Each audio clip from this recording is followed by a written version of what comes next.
기도하시겠습니다. 은혜로우신 하나님 아버지, 어제도 깊은 잠에서 저희들을 쉬게 하시고 오늘 새 아침 하나님의 은혜의 자리로 인도하여 주시사 우리의 삶의 처소에서 주님을 경배하며 이렇게 기도하며 이 하루를 시작할 수 있도록 인도하심을 진심으로 감사드립니다. 도처에 재난의 소식이 가득하고 근심하며 탄식하고 불안해하며 염려하는 이 세대 속에 저희들이 살아가고 있습니다마는 주님 주시는 이마만큼의 평안을 누릴 수 있도록 인도하여 주시고 오직 주님의 사랑으로 이마만큼의 자유를 얻을 수 있도록 이끌어 주신 것을 진심으로 감사드립니다. 어제는 거룩한 주일을 주의 백성들과 함께 흩어져 예배하게 하시고 또 서로를 문안하고 중보하게 하시며 주의 사랑 가운데에 오늘도 든든히 살아갈 수 있는 힘이 되어 주심을 진심으로 감사드립니다. 저희가 지금 이 나라와 세계에 확대되어지고 있는 이 감염병 바이러스로 인하여 예배당에 함께 모여 예배드리지 못하고 있습니다마는 하나님께서 이 시대 가운데에 허락하신 운명의 이 길을 통하여 흩어져 있으나 함께 온라인상으로 예배하게 하시고 또 이 아침에도 저마다의 저소에서 하나님께서 부르시고 인도하시는 은혜를 따라 기도하고 묵상하며 주님의 뜻을 구하게 하심을 진심으로 감사드립니다. 거룩하신 하나님 아버지, 하오나 저희들 서로를 중보하며 기도하며 격려하며 위로해야 할 이 공동체가 함께 모이지 못하는 까닭에 주의 사랑으로 연합하지 못하고 있는 이 안타까운 현실을 불쌍히 여겨 주시옵시고 속히 감염병의 확산이 멈춰질 수 있도록 주님 도와주시옵시고 소멸되어 모두가 하나님의 은혜 가운데에 함께 모여 기쁨으로 찬송하며 다시 거룩한 주의 예배 가운데에 나아갈 수 있도록 인도하여 주시기를 기도드립니다. 하나님 아버지, 도처에 감염병 확산의 소식이 계속되고 있습니다마는 이제 어느 정도 시간이 지나면 이 모든 것이 주님의 은혜 안에 있었음을 고백하게 될 터인데 그때에 주께서 우리에게 말씀하신 그 모든 뜻과 일러주시는 계시가 저희의 삶에 날마다 확인될 수 있도록 주님 앞에 집중하는 주의 자녀들이 다 되게 하여 주시기를 기도드립니다. 하나님, 저희 모두가 이제 이전만큼 자유롭게 돌아다니지 않고 또 학교도 쉬고 직장도 이제 집에서 근무를 하고 사회의 여러 가지 모습이 바뀌어져 가고 있습니다마는 오히려 이때를 통하여 각 가정마다 하나님의 은혜와 사랑으로 충만하게 하여 주시옵시고 온 가족들이 서로를 소중히 여기며 또한 함께 하나님 앞에 예배하며 또 중보하고 문안하며 격려하는 주의 자녀들이 다 되게 하여 주시기를 기도드립니다. 하나님 아버지, 이제 다시금 저희들이 하나님의 말씀을 통해서 새벽부터 저녁까지 교통하고자 하올 때에 하나님께서 우리에게 주신 그 귀한 뜻을 묵상하게 하시고 또 저희를 부르시고 세우신 삶의 자리에서 충성을 다할 수 있도록 도와주시기를 기도드립니다. 주님 간절히 바라고 원하옵기는 이제 많은 산업의 현장이 이 코로나 바이러스로 인하여 고통을 받고 있습니다. 특별히 자영업에 종사하고 있는 많은 교우들이 크나큰 어려움에 빠져 있습니다. 하나님 아버지여, 우리 모두를 주님의 긍휼 가운데 인도하여 주시옵시고 주의 자비와 사랑으로 새롭게 하여 주시기를 기도드립니다. 절망 가운데 빠져 있을 저희들입니다마는 오직 소망으로 새로워지게 하여 주시옵시고 주님이 주시는 은혜로 풍성케 되게 하여 주시옵소서. 특별히 세계 각처에 흩어져 있는 주의 권속들 이 온라인상으로 함께 말씀을 나누게 될 때에 이전과 다름없는 더욱 큰 은혜로 주님께서 부어주시기를 원하옵고 우리 자녀들 어디서나 공부할 때에 하나님의 은총 가운데에 내일을 향하여 소망을 품을 수 있도록 인도하여 주시기를 기도드립니다. 아버지 하나님, 교회의 각 기관을 하나님께서 축복하여 주시기를 원합니다. 모일 수 없는 이 특별한 상황을 맞고 있습니다마는 주님의 사랑으로 끊임없이 교제하며 또한 서로를 하나님의 은혜 가운데에 격려하고 중보하게 하여 주시옵소서. 교회에게 맡겨주신 귀한 사명들이 있습니다. 교회로 교회된 본분을 잊지 않도록 하여 주시옵시고 열심으로 충성을 다하여 이 시대 가운데 저희 교회가 마땅히 감당해야 될 귀한 사명을 놓치지 않도록 인도하여 주시기를 기도드립니다. 오늘이 주의 날, 복된 날 되게 하여 주시옵시고 아름다운 주의 소식이 저희 입술을 통하여 또한 증거되고 선포되게 하여 주시옵소서. 연약한 자에게 기운을 더하시고 하나님의 은혜 가운데에 더욱 자유케 하여 주시옵소서. 감사드리오며 우리 주 예수 그리스도의 이름으로 기도하옵나이다. 아멘. 하나님의 말씀 사도행전 2장 42절로 47절까지의 말씀을 함께 봉독하겠습니다. 사도행전 2장 42절로 47절까지의 말씀 우리 다 같이 한 목소리로 봉독합니다. 그들이 사도의 가르침을 받아 서로 교제하고 떡을 떼며 오로지 기도하기를 힘쓰니라. 사람마다 두려워하는데 사도들로 말미암아 기사와 표적이 많이 나타나니 믿는 사람이 다 함께 있어 모든 물건을 서로 통용하고 또 재산과 소유를 팔아 각 사람의 필요를 따라 나눠주며 날마다 마음을 같이하여 성전에 모이기를 힘쓰고 집에서 떡을 떼며 기쁨과 순전한 마음으로 음식을 먹고 하나님을 찬미하며 또 온 백성에게 칭송을 받으니 주께서 구원받는 사람을 날마다 더하게 하시니라. 아멘. 오늘 말씀은 초대 교회, 그 교회의 아름다운 모습을 묘사하고 있습니다.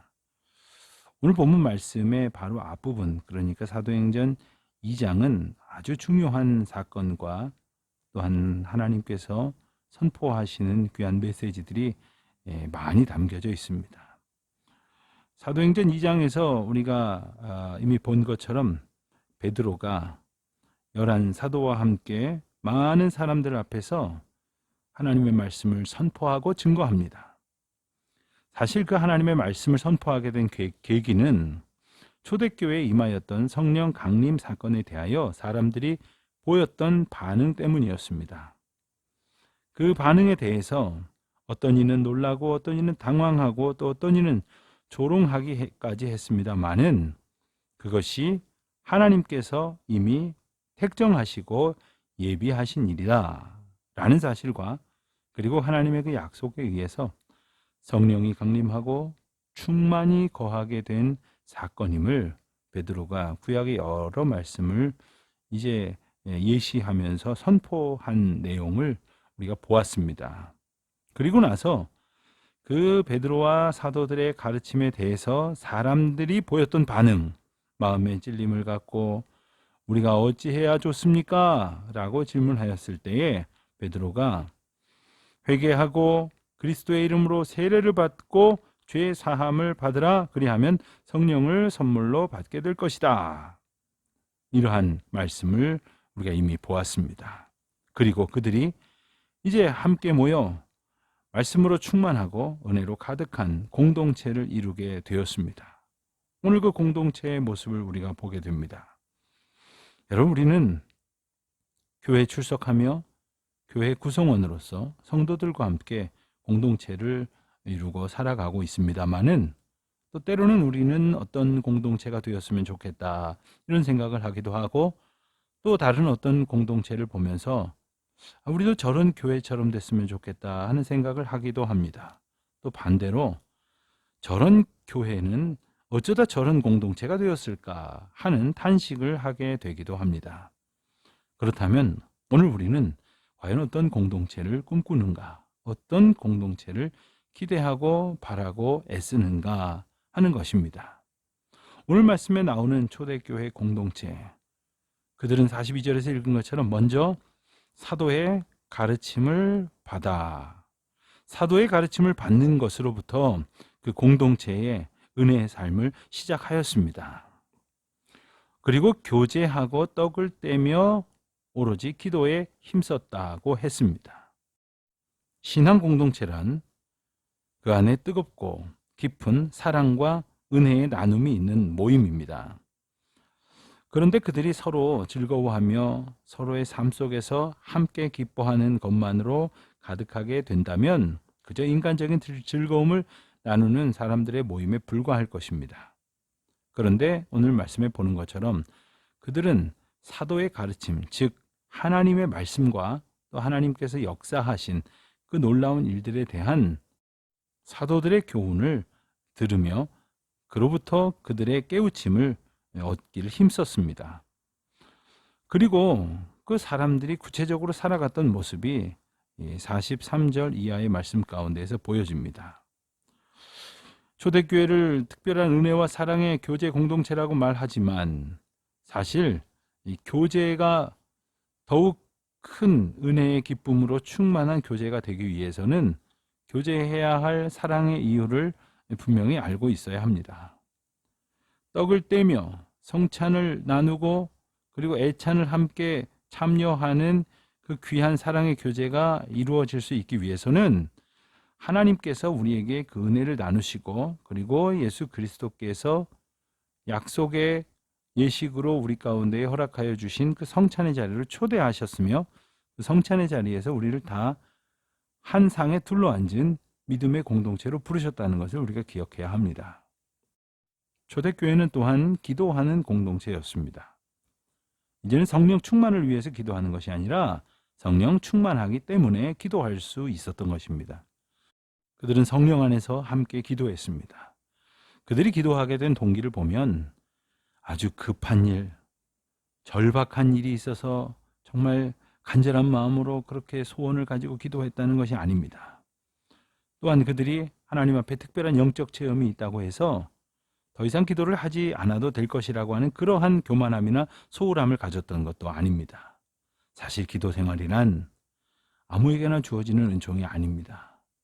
급할 때 정말 하나님 앞에 간절한 마음으로 한 번, 두 번 엎드려 기도할 수 있을지는 몰라도 또 자녀가 시험을 앞두고 있다거나 가족들 중에 누가 아프다거나 경제적인 긴박한 상황에 몰려 있다고 해서 그렇게 기도할 수 있게 될런지는 몰라도 평생을 한결같이 주님 앞에 기도의 삶을 살아간다고 하는 것은 결코 쉽지 않습니다.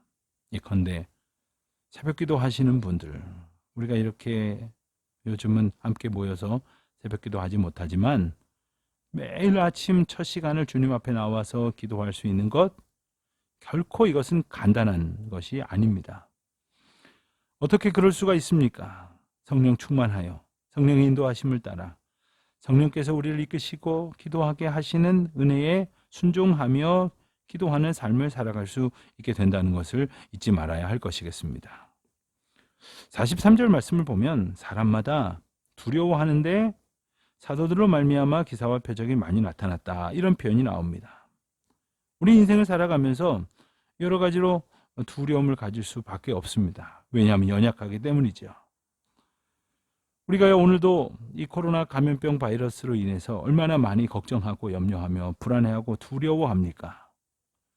때로는 사람과 사람 사이에 벌어지는 일들이 우리에게 실망을 주기도 하고 두려움이 되기도 합니다.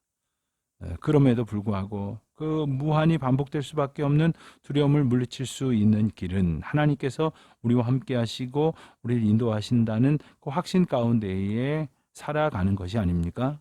그러기 위해서 기사와 표적을 많이 보여주신 것, 이것을 주님의 은혜로 기억할 수 있어야 할 것이겠습니다. 주님께서 우리에게 기사, 즉 놀라운 사건들로, 또한 표적, 하나님께서 역사하신다고 하는 그 증거, 사인을 우리에게 보여주시는 이유가 무엇인지를 우리는 깨달아야 할 것이겠습니다. 44절 이하의 말씀을 보면 믿는 사람이 다 함께 있어 모든 물건을 서로 통용하고 재산과 소유를 팔아 각 사람의 필요에 따라 나누어 주었다고 했습니다. 여러분, 이것을 무슨 공산주의니 사회주의니 이런 식으로 해석해서는 안 됩니다. 이것은 그야말로 하나님의 은혜가 그들의 삶을 놀랍게 변화시켰다는 것을 의미하는 것입니다. 왜 이렇게 살아가게 되었던 것입니까? 하나님께서 내게 주신 은혜가 충만한 것을 깨우쳤기 때문입니다. 이것은 의무로 나누는 것이 아닙니다. 어쩔 수 없는 사회 제도로 채택한 것이 아닙니다. 하나님께서 주신 은혜가 너무나도 충만하여 내게 있는 것을 다 팔아서 사람들의 필요에 따라 나눠주는 것, 이것이 더 기쁘고 복된 일이며 하나님께서 우리에게 나누도록 허락하신 사랑의 풍성함 가운데 있다는 것을 확신하고 있는 것입니다. 오늘 말씀에 보면 믿는 사람들이 다 함께 있었다 하는 44절의 말씀도 나오고, 또 46절에 보면 각 사람이 마음을 같이 하였다 하는 표현도 나옵니다. 성전에 모이기를 힘쓰고 또한 떡을 떼며 마음으로 음식을 먹고 나누었다고 했습니다. 삶을 나누었다는 말이죠. 그런데 단지 어울려서 살았던 것이 아니라 이 은혜가 주님께로부터 왔음을 함께 기뻐하고, 또한 그 사랑으로 우리가 서로 하나님의 은혜 가운데에 함께 있게 하셨음을 감사하며 내게 있는 것으로 나누고 또 다른 사람에게 있는 것으로 함께하며 귀한 은총을 서로 섬김으로 나누었다 하는 말씀입니다. 오늘날 우리 교회 공동체를 가리켜서 초대교회 공동체를 지향해야 된다, 이런 말을 합니다. 이 말씀이 무엇을 의미할까요? 우리의 삶이 나누어지는 이유가 주님의 은혜로부터 비롯된다는 것이에요. 사람들과 어울려서 함께 시간을 보내고 떡을 떼고 그리고 음식을 나누는 것, 그 이유가 주님의 사랑이 우리 안에 충만하기 때문이라는 것이죠. 그래서 내가 좋아하는 사람이라거니 혹은 나와 인연이 있는 사람이기 때문이라거니 하는 식으로가 아닌 것입니다. 오직 하나님의 사랑 안에 우리가 함께 있음을 기뻐하고 감사하는 것. 요즘 함께 예배드릴 수 없으니 우리 성도들이 얼마나 서로가 보고 싶을까요? 저도 때로는 우리 성도들이 참 그립고 보고 싶습니다. 왜 그렇습니까? 하나님의 사랑 안에 우리가 모여있게 되었음을 우리가 기뻐하기 때문이 아닙니까? 그래서 우리는 함께 모였을 때 하나님을 찬미하고 또한 하나님께 영광을 돌려드리며 그 사랑을 나눌 수 있는 믿음의 공동체로 살아가야 할 것이겠습니다. 그때에 오늘 말씀 47절에서 보듯이 온 백성에게 칭송을 받으니 구원받는 사람이 날마다 더하게 되었다고 고백하는 것 아닙니까?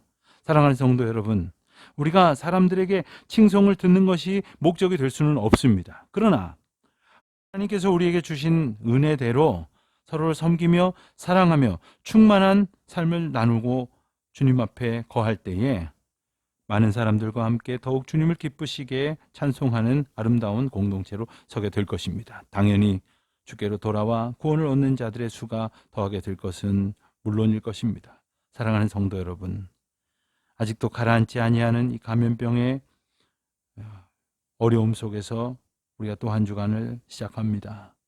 오직 주님의 은혜로 저희 공동체를 붙들어 주시옵소서. 믿음으로 의탁하며 나아가는 우리 주의 자녀들 다 되시기를 주님의 이름으로 축원드립니다. 기도하시겠습니다.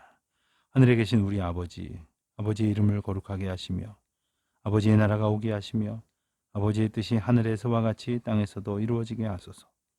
오늘 우리에게 일용할 양식을 주시고 우리가 우리에게 잘못한 사람을 용서하여 준 것 같이 우리 죄를 용서하여 주시고 우리를 시험에 빠지지 않게 하시고 악에서 구하소서. 나라와 권능과 영광이 영원히 아버지의 것입니다. 아멘.